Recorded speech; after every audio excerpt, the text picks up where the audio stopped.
जी को प्रणाम।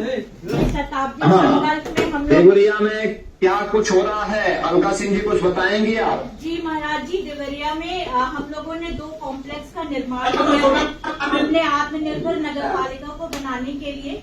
और अभी फूड स्ट्रीट पे हम लोग काम कर रहे हैं और जल्दी हम लोग चटोरी पार्क का भी हम लोगों ने उसका इंफ्रास्ट्रक्चर तैयार कर लिया है। बस हम लोग उसकी मांग कर रहे हैं, थोड़ा बजट हम लोग का आ जाए।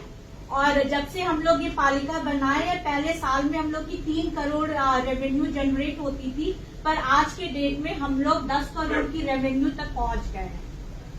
बहुत सुंदर। जी। दूसरा ये है कि कुछ चीजों में हम लोग अगर नगर पालिका के पास अपनी स्वयं की लैंड है जी। तो हम इसमें पीपीपी मोड पर भी, यानी ज्वाइंट वेंचर बना करके प्राइवेट पार्टियों के माध्यम से भी एक टेंडर करवा करके उसके माध्यम से भी जमीन आपकी, पूंजी उनकी, रेवेन्यू शेयर के मॉडल पर भी हम लोग उसको आगे बढ़ा सकते हैं। और नगर निकायों को इस दिशा में आगे बढ़ना पड़ेगा।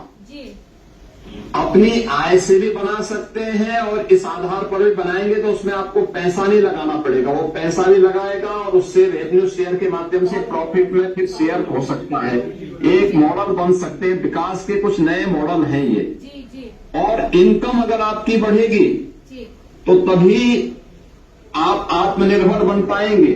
सरकार के द्वारा दिए हुए पैसे और आपका पैसा, ये दोनों मिलकर के जब काम करेगा तो सभी नगर निकाय आत्मनिर्भर बन सकते हैं। और सरकार का ये ध्यान है, मैं धन्यवाद दूंगा कि 3 करोड़ से 10 करोड़ तक आप लोग पहुंचे हैं। आने वाले समय में इनकम और आगे बढ़ सकती है।